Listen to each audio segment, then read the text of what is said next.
Bismillahirrahmanirrahim.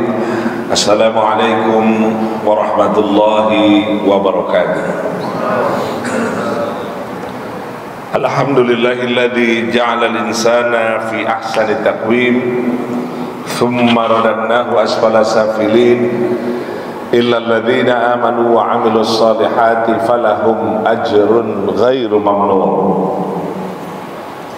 Salatan wa salaman daimaini mutalazimaini ala hadha nabiyil karim wa rasulil azim dzil kalbir rahim sayyidina wa maulana Muhammadin wa ala alihi wa sahbihi ajma'in. Subhanaka la ilma lana illa ma 'allamtana innaka antal azizul hakim wa tub alaina innaka antat tawwabur rahim. Sadaqallah wa sadaqa rasuluh. Hadratul muhtaramun yang saya muliakan, para asatiz, para alim ulama, para tokoh masyarakat, para hujaz, segenap pengurus Masjid Babu Salam yang saya hormati, bapak-bapak, ibu-ibu sekalian yang dirahmati dan dimuliakan oleh Allah Subhanahu wa taala, tanpa kecuali anak-anakku sekalian yang hadir pada kesempatan malam hari ini. Tentunya kita selalu bersyukur dan bermunajah kepada Allah Subhanahu wa taala. Mudah-mudahan nikmat yang Allah berikan kepada kita sekalian akan menjadikan bagian daripada ketaatan kita kepada Allah Subhanahu wa taala. Amin ya rabbal alamin. Salawat dan salam tidak lupa kita sampaikan pada junjungan Nabi besar kita Muhammad sallallahu alaihi wasallam. Allahumma salli wa sallim wa barik alaihi. Pada segenap keluarga dan para sahabatnya, kita tetap beristiqamah untuk mengikuti sunnah daripada sunnah Rasulullah sallallahu alaihi wasallam. Harapan kita cuma satu yang selalu kita dambakan dari baginda Rasulullah sallallahu alaihi wasallam, kelak kita akan mendapatkan syafaat di yaumil qiyamah nanti. Amin ya rabbal alamin. Bapak dan saudara sekalian, pada malam hari ini tema yang ingin saya ketengahkan kepada para jamaah yaitu berkait dengan kepedulian terhadap sesama. Kenapa saya angkat tentang kepedulian terhadap sesama? Karena kalau kita bicara tentang kepedulian, maka sesungguhnya ini adalah rasa syukur kita kepada Allah Subhanahu wa taala, di mana Allah masih menganugerahkan kita rasa, akal pikiran, nurani, hati, mau peduli. Dan sesungguhnya kalau kita bicara tentang kepedulian, maka ada dua kepedulian yang harusnya lahir di dalam kehidupan kita, yaitu kepedulian terhadap diri kita sendiri, dan yang juga tidak kalah penting adalah kepedulian kita terhadap sesama. Kira-kira kalau ditanyain, mau peduli terhadap diri sendiri atau peduli terhadap sesama? Kadang-kadang terhadap diri sendiri aja banyak yang peduli atau tidak peduli? Kalau mau jujur, banyak yang peduli atau tidak peduli? Iya. Ibadah itu bagian daripada kepedulian kita kepada Allah Subhanahu wa taala atau tidak? Kepedulian ibadah kita melaksanakan ibadah sholat, puasa dan lain sebagainya, itu bagian daripada kepedulian diri kita kan? Iya. Artinya kita bahwa nikmat Allah yang Allah titipkan kepada kita lewat rasa syukur kita, lewat kesehatan, lewat rezeki, lewat segala hal yang Allah titipkan, harusnya kita juga mau peduli. Nah, oleh itu Bapak dan Ibu sekalian, tema yang ingin saya katakan ini satu hal yang menarik. Kenapa saya katakan menarik? Karena ini harus dirawat. Gitu. Kepedulian harus dirawat apa enggak? Jadi sekarang kepedulian itu sendiri apa artinya? Apa kira-kira? Yang sederhana, satu kata untuk kepedulian. Apa? Satu kata untuk kepedulian, apa kira-kira? kepedulian satu katanya. Acuh atau tak acuh? Pak, kalau kita bicara kepedulian, acuh atau tidak acuh? Nah, apa itu acuh? Nah? Ya peduli, mau tahu gitu, itu peduli, dan itu harus diramatkan, harus. Gitu. Kenapa saya katakan itu harus dirawat? Karena budaya kita yang dihadirkan oleh Allah Subhanahu Wa Taala itu jelas. Gitu. Perintahnya apa? Ta'awun.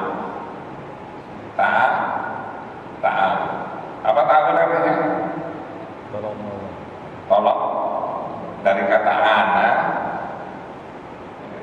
Nah, bukan dari kata ana. Dari kata ta'awana. Ta'awana.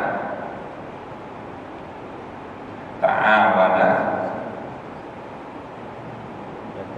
Ya ta'awan. Ya ta'awan.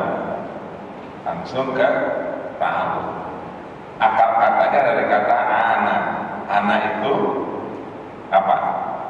Menolong. Kalau ta'awun, kalau ta'awun artinya saling menolong. Jadi kalau ta'awun ada interaksi kan? Kalau kita bicara ta'awun ada interaksi kan? Ada. Tapi kalau hanya sekedar anak menolong, nggak ada interaksi.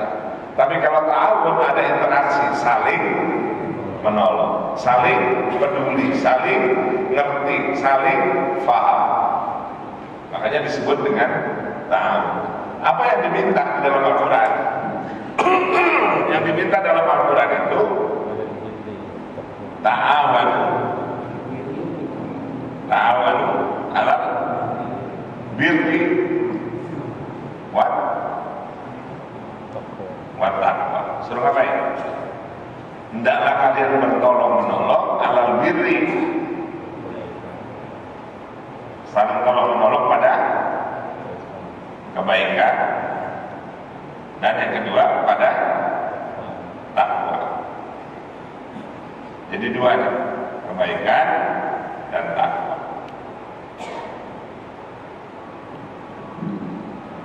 Diperintahkannya bertolong-tolonglah kalian dalam kebaikan, wala ta'awanu 'alal ismi wal udwan. Bertolong-tolonglah kalian, mengertilah kalian, pahamlah kalian untuk selalu mengerjakan kebaikan dan ketakwaan. Jangan saling menolong terhadap 'alal ismi, keburukan, 'alal ismi, atas dosa, wal udwan, dan permusuhan. Sekarang pertanyaannya, yang sering dikerjakan ta'awanu 'alal birri wat taqwa atau ta'awanu 'alal ismi wal udwan?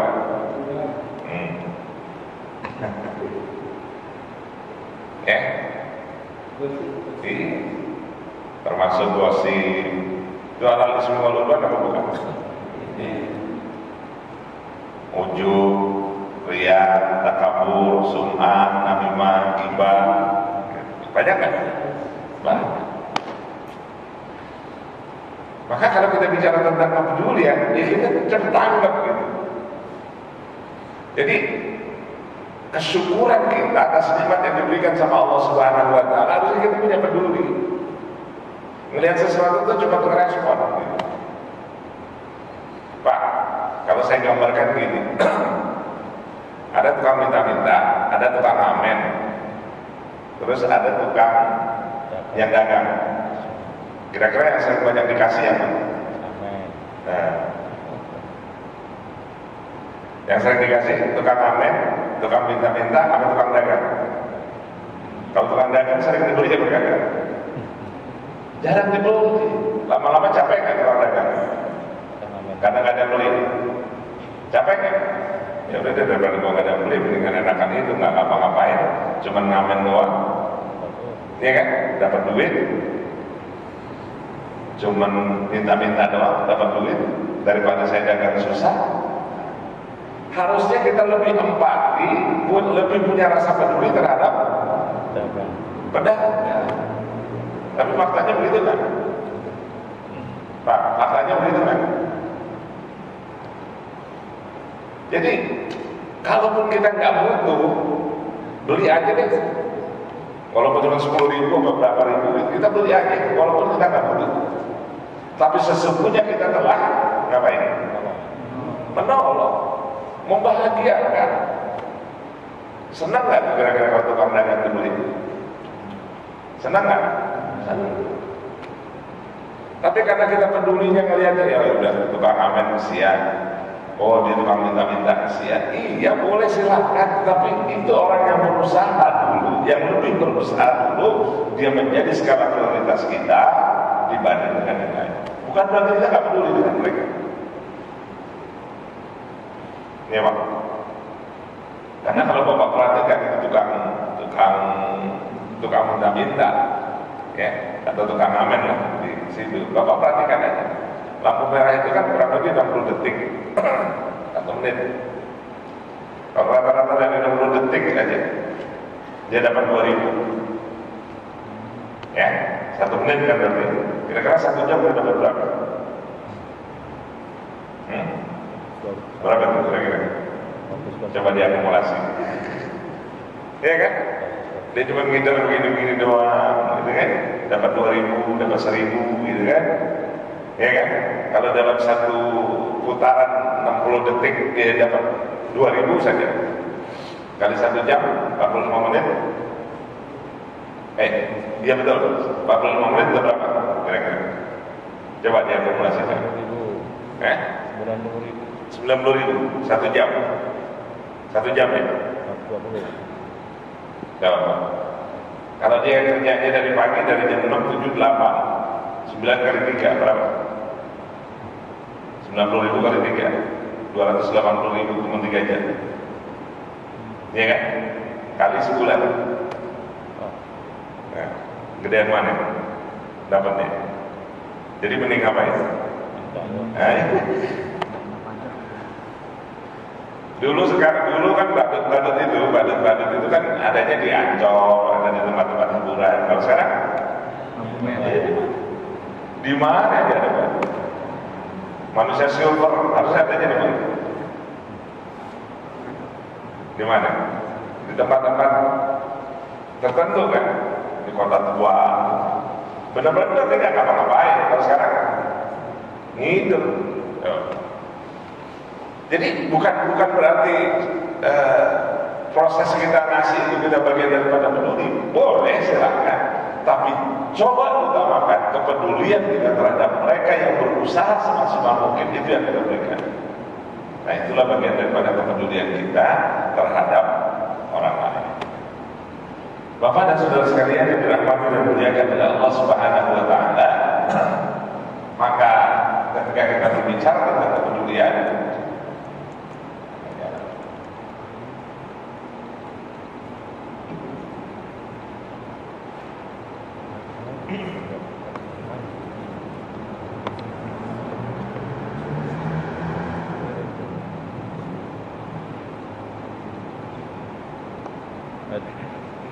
tujuan yang bawahnya.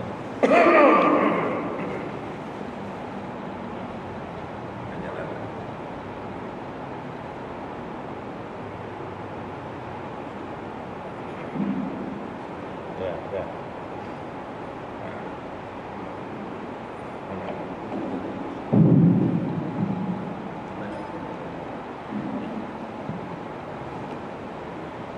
Jadi kalau kita awali ini,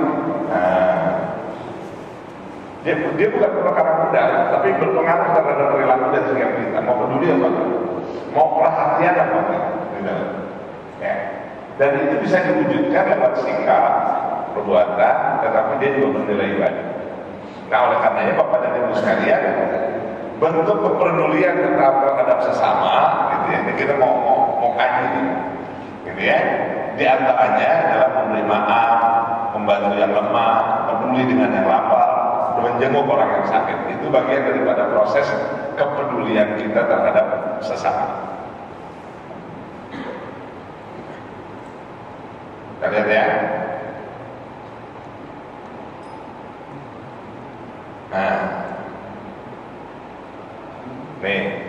salah satu kepedulian kita, yaitu memberi maaf. Susah apa gampang? Memberi maaf perkara susah atau gampang? Bapak Ibu, memberi maaf katanya ini bukan perkara mudah, karena tidak semua orang akan mudah memberi maaf, bahkan menjadi pemaaf, apalagi untuk perkara yang sudah dimaafkan. Ayo, kalau mau jujur, memberi maaf susah apa gampang? Susah di mananya? Kalau memberi maaf di lisan gampang apa enggak? Gampang. Tapi di sini belum tentu kan? Gue minta maaf sama lu ya. Iya, gue maafin. Iya di mana? Iyanya di mana? Di sini? Di sini? Masih rasakan? Kira-kira manusiawi nggak benar kan? Manusia, benar nggak salah, ya. Gitu. Cuman ada yang perlu diukur di dalam diri kita. Kalau Allah saja punya sifat Ghafurur Rahim, gitu. Maha pengampun, masa sih kita nggak maha pengampun?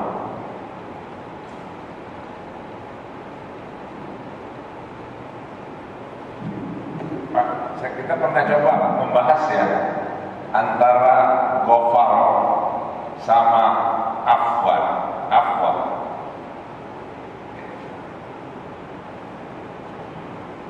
Ampunan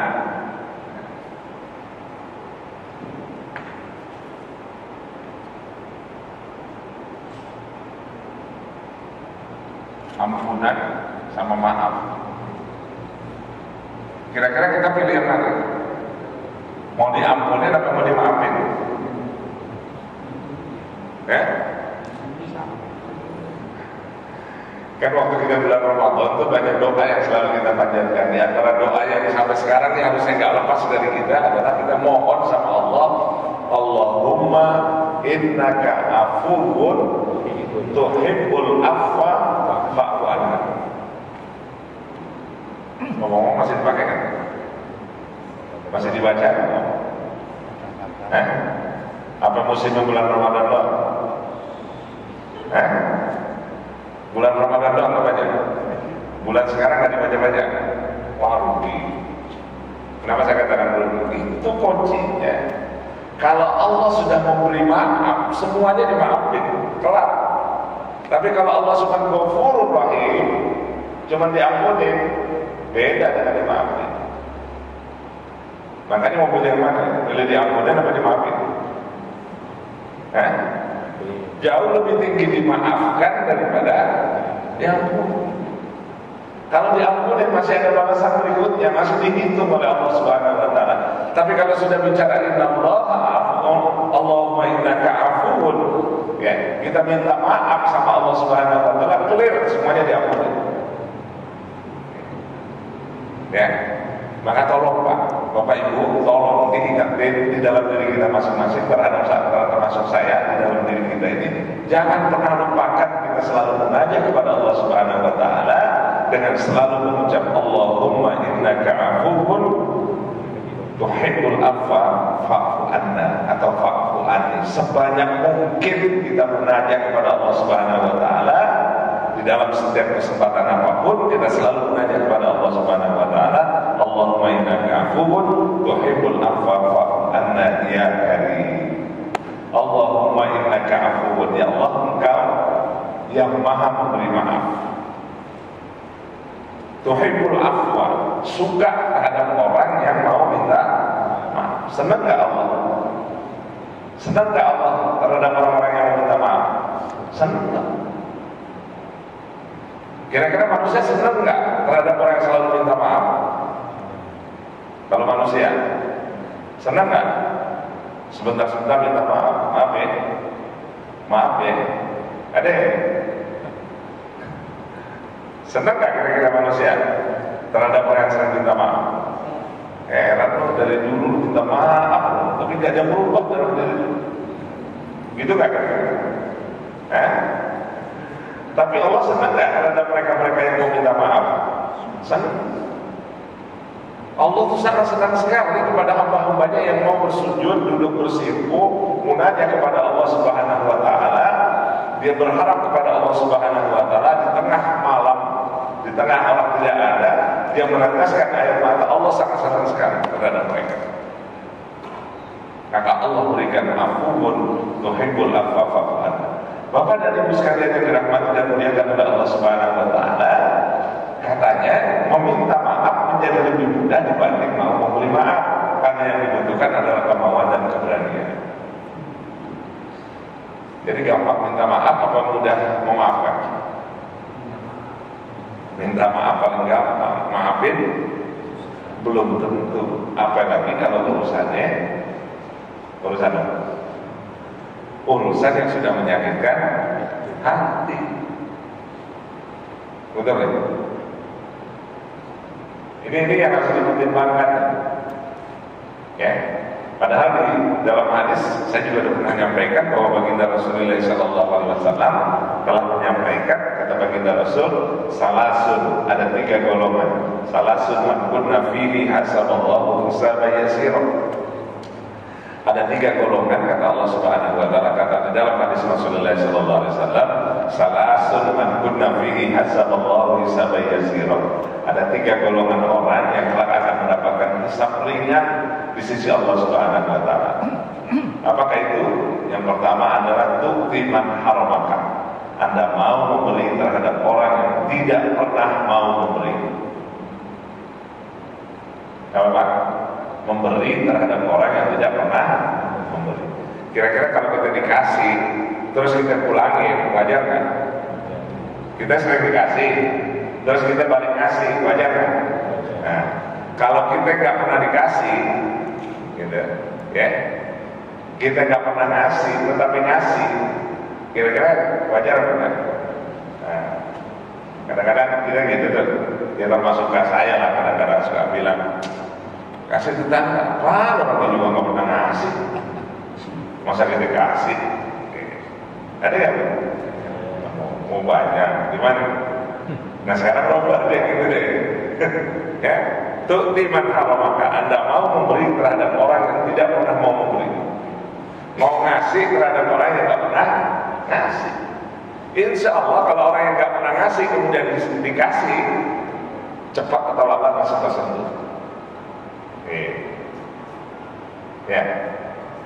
Yang kedua katanya ta'fu amman zalamaka. Anda mau memberi maaf terhadap orang yang telah berbuat zalim terhadap kita. Makin susah makin gampang. Nah, mau memberi maaf terhadap orang yang telah berbuat zalim terhadap diri kita. Dimaafin apa enggak? Kira-kira satu kata berarti itu apa? Lo jual, lo beli. Enak aja. Iya kan? Lo jual, lo beli. Ta'fu aman zalamaka. Anda mau memberi maaf terhadap orang yang telah berbuat zalim. Dan itu udah dicontohin sama Nabi gitu loh. Nabi udah kasih contoh.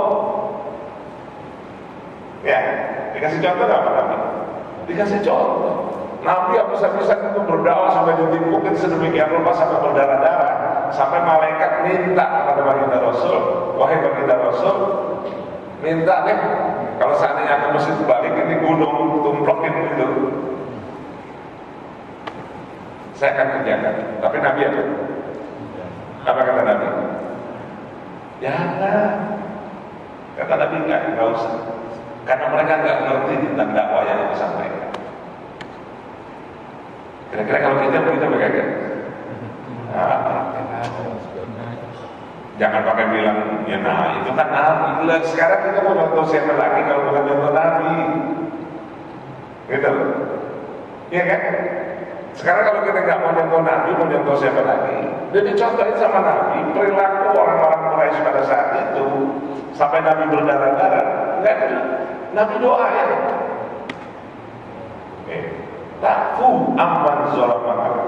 Anda mau memberi maaf terhadap orang yang telah berbuat zalim kepada kita. Oh makin susah. Dan yang terakhir katanya orang yang mendapatkan hisab ringan di sisi Allah Subhanahu wa taala adalah tasil amman qata'aka. Anda mau menyambung tali silaturahim terhadap orang yang memutusin tali silaturahim. Makin susah makin gampang. Makin susah makin gampang. Kuncinya saya kasih satu. Nabi pernah bilang, la yadkhulul jannah qati'ur rahmi. Tidak akan pernah masuk surga orang yang memutusin tali silaturahim. Pertanyaan saya berikut, mending selamat di sini atau pengen selamat di sana? Oh, dua-duanya. Jadi kalau kebetulan nih di antara kita ada saudara kita, sepupu kita, siapapun tetangga kita yang kebetulan dulu telah berucap, atau kita juga pernah berucap, gue putusin dari silaturahim lo. Ada nggak sobat? Ada kan? Apalagi kalau udah urusan warisan, ada nggak gara-gara warisan putusan silaturahim? Banyak apa dikit? Banyak. Sayang. Nah, mulai malam ini kalau kebetulan ada yang ngeganjel, buru-buru dah. Suruh ngapain? Sambung sana silaturahim. Kalau memang belum bisa bertatap muka, pakai apa? Maafin gue, kali gue pernah salah, gue pernah hilang, gue pernah berucap sama lo begini. Perkara kan ditangkapin urusan nomor 2. Yang pokok kita lakukan sekarang. Kalau nanti masih dia menghisap, masih dituntut, kita sudah mengerjakan sesuatu, disuruh sambungin tali silaturahim. Simpel kan Pak kira-kira itu? Simpel. Kalau kita mau lebih simpel lagi, silaturahim ada 2. Ada silaturahim terhadap orang yang masih hidup, ada silaturahim terhadap orang yang sudah wafat. Tapi yang sering dikerjain yang mana? Jangan-jangan dua-duanya kan dikerjain. Silaturahim terhadap yang hidup, atau silaturahim terhadap orang yang sudah wafat. Silaturahim terhadap orang yang hidup, ya kunjungi silaturahim. Lewat WhatsApp silakan, hubungi telepon silakan. Nah, lantas bagaimana silaturahim terhadap orang yang sudah wafat? Kirimin Fatihah, kunjungi mereka, ziarahi mereka, belajar dari mereka, kebaikan-kebaikan yang telah mereka ajarkan. Sampai barangkali kita belum pernah berkunjung ke orang tua kita, melihat makamnya dan lain sebagainya. Kebaikan-kebaikan yang ditanamkan, insya Allah membuat kebaikan juga buat tidak hanya buat kita, tetapi juga buat mereka. Amin ya rabbal alamin. Bapak dan Ibu sekalian yang dirahmati dan dimuliakan oleh Allah Subhanahu wa taala. Ini baru masuk pada tahap yang pertama, memberi maaf.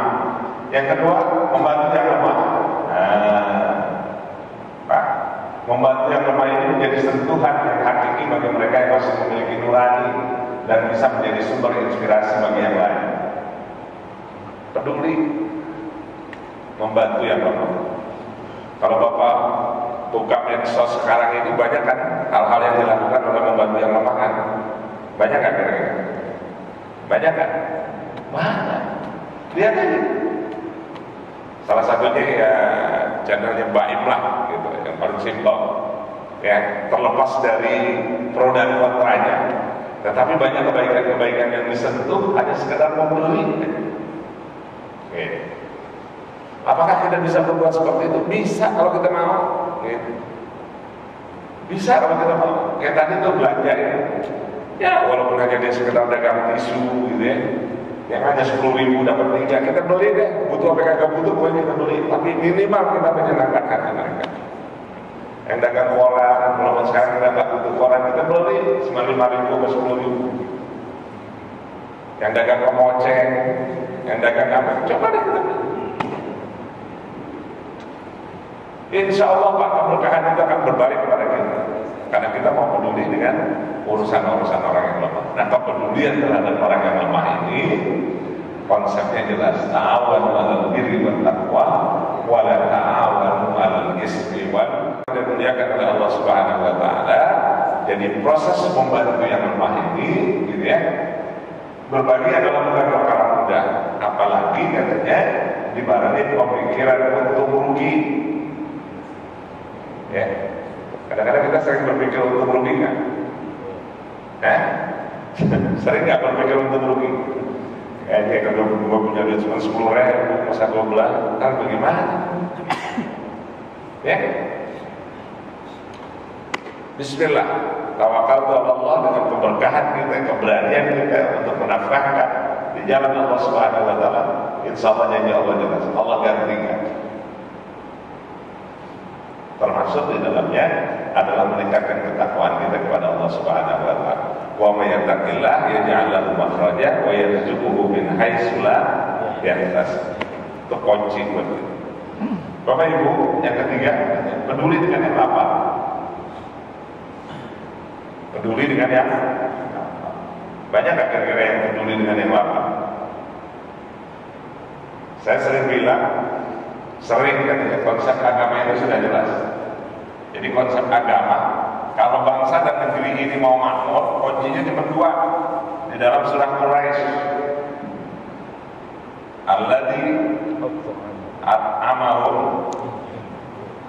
Alladzi at'amahum min ju', kemudian wa amanahum min khauf.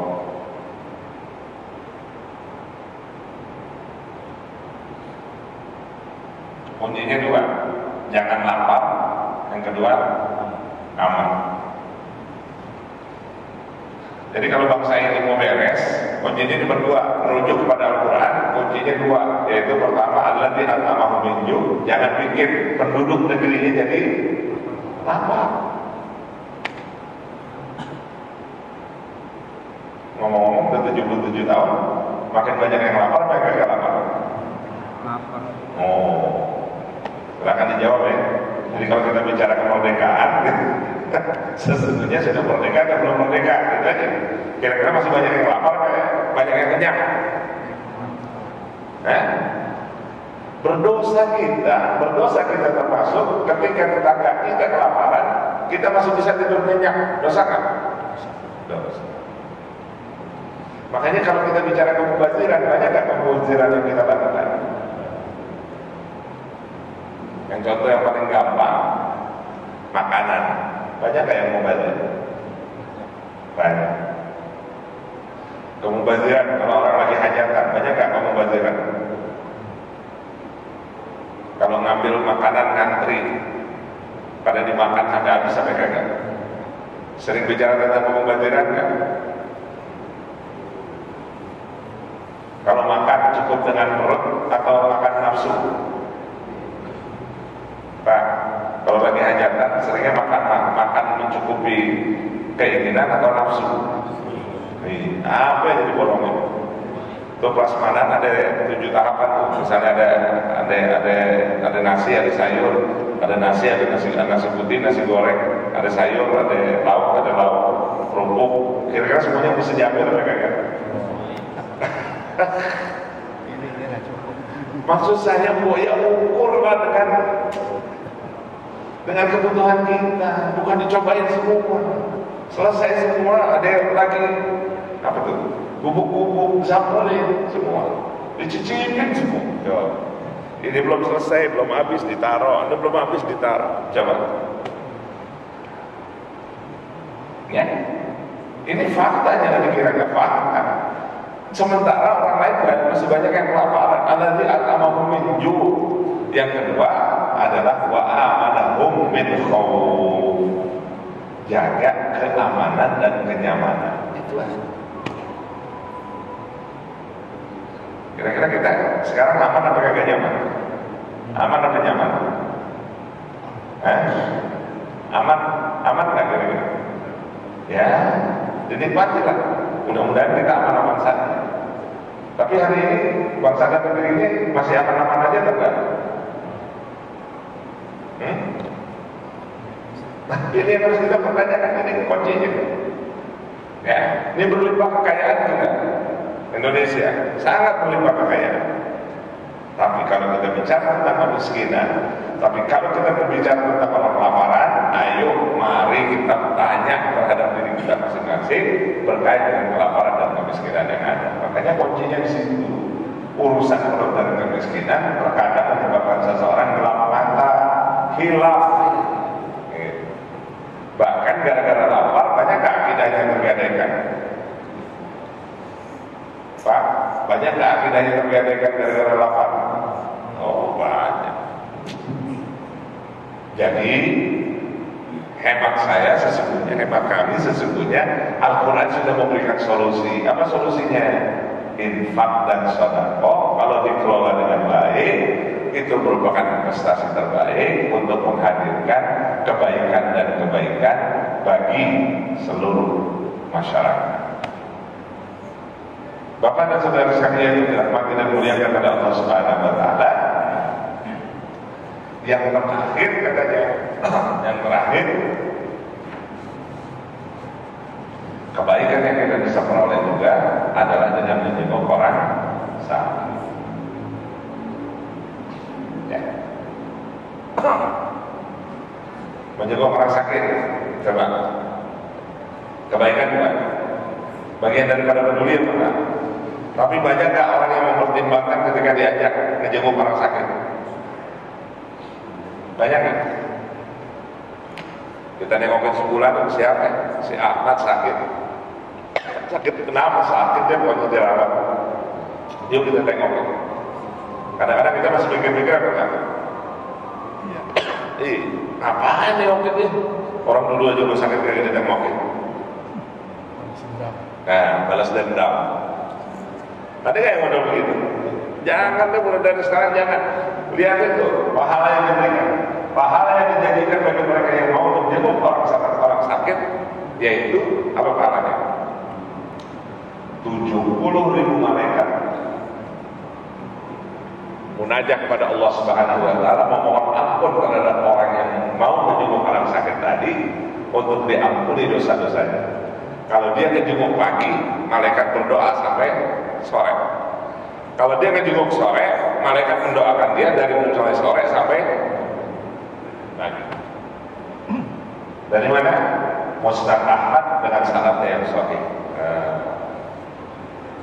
Sekarang kalau diajak ngejenguk orang sakit masih pilih-pilih atau enggak? Masih maju mundur atau enggak? Kira-kira sekarang kalau dia tahu model kayak begini ngejenguk orang sakit pahalanya sangat luar biasa sekali. 70.000 malaikat mendoakan kita. Kira-kira kalau diajak ngejenguk orang sakit buru-buru apa bentar-bentaran? Pak, Ibu, justru lewat orang sakit itu kita bisa banyak belajar. Banyak belajar kan? Ada belajar sabar di situ, ada mengenal ilmu kesehatan di situ, ada belajar kebaikan di situ. Iya kan? Betul kan? Betul. Lewat orang sakit kita bisa belajar, banyak belajar lewat orang sakit. Dia cerita sakit dari sebabnya begini. Oh, itu akan menjadi pelajaran buat kita. Lewat sakit itu kita bisa belajar tentang bagaimana memahami tentang penderitaan orang lain. Lewat menjenguk orang sakit kita bisa belajar bagaimana pasrahan diri kita kepada Allah Subhanahu wa taala yang harus kita rawat dengan sebaik-baiknya. Lewat menjenguk orang sakit memperbanyak zikir kita kepada Allah Subhanahu wa taala, mengingatkan pribadi-pribadi kita bahwa kita kelak pun akan sama kalau tidak merawat kesehatan dengan baik. Lewat menjenguk orang sakit kita akan memproteksi diri kita untuk mencegah melakukan kesehatan itu dengan tindakan preventif dibanding tindakan yang kuratif. Mencegah dulu lebih baik daripada mengobati. Kan kalau kita ini nggak mengobati dulu, ngecegahnya ntar dulu. Padahal yang diajarkan dalam Islam preventif dulu, mencegah dulu dibanding dengan mengobati.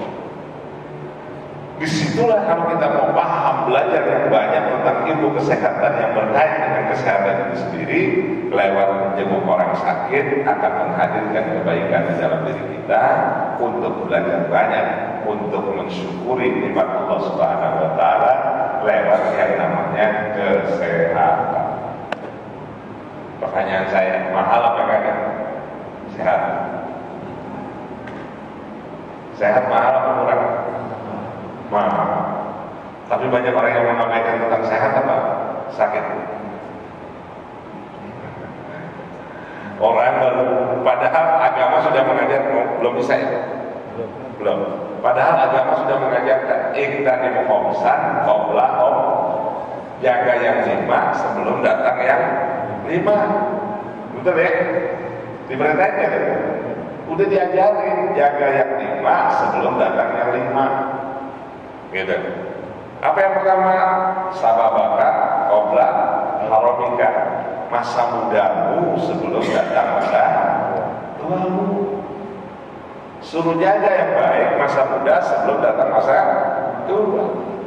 Kalau kayak model kita ini sekarang udah tua, pengen balik lagi muda, mungkin nggak? Mungkin nggak? Mungkin. Tapi cuma ucapan, cuma hayalan doang. Kayaknya kalau muda lagi enak kali ya. Tapi bisa balik lagi kan? Hanya bisa. Ya, betul ya? Suruh jaga masa mudamu sebelum datang masa tua. Jadi yang muda-muda sekarang nih, mumpung masih muda, gitu, kebaikan yang harus kita. Farogoka qabla subrika, masa kosongmu sebelum datang masa sempitmu. Kita kira-kira kalau dari waktunya masih tua, entar dulu apa ya? Gimana? Iya kan? Padahal disuruh jaga masa luangmu sebelum datang masa sempit. Masa sehatmu, sehataka qabla maradika, masa sehatmu sebelum datang masa sakit. Orang baru merasa nikmatnya sakit, orang baru merasa nikmatnya sehat kalau sudah sakit. Kalau belum sakit, gimana kira-kira? Jadi Bapak dan Ibu sekalian yang dirahmati dan muliakan oleh Allah Subhanahu wa taala, sesungguhnya rambu-rambu yang telah diberikan di dalam ajaran agama, baik lewat Al-Qur'an maupun lewat Al-Hadis, maka sesungguhnya lebih banyak membelajarkan kita. Cuma kita saja yang kadang-kadang sering lupa, sering alfa dari ketentuan-ketentuan kebaikan yang telah ditetapkan di dalam Al-Quran dan Sunnah Rasulullah SAW. Makanya ayo, lewat kepedulian yang kita hari ini bahas, insya Allah kita mampu melakukannya dengan kebaikan-kebaikan yang cukup, yang mudah, yang Allah berikan kepada kita lewat perilaku kita dalam kebaikan-kebaikan, yaitu yang berkait dengan kehidupan kita, yaitu dengan kehidupan yang berkait dengan menjenguk orang sakit, kemudian memaafkan dan perilaku tolong-menolong, peduli terhadap sesama, mau memberi maaf. Itulah kekuatan yang akan menjadi kekuatan kita di dalam memperbaiki kehidupan kita, lebih bertakarub kepada Allah Subhanahu wa taala. Mudah-mudahan Allah Subhanahu wa taala senantiasa memberikan taufik dan hidayah kepada kita sekalian, dan insya Allah Allah akan memudahkan kebaikan dalam kehidupan kita. Rabbana zalamna anfusana wa illam taghfir lana wa tarhamna lanakunanna minal khasirin. Sabbirna ya Allah min afatid dunya wa azabil akhirah. Rabbana atina fid dunya hasanah wa fil akhirati hasanah wa qina adzabannar. Walhamdulillahi rabbil alamin.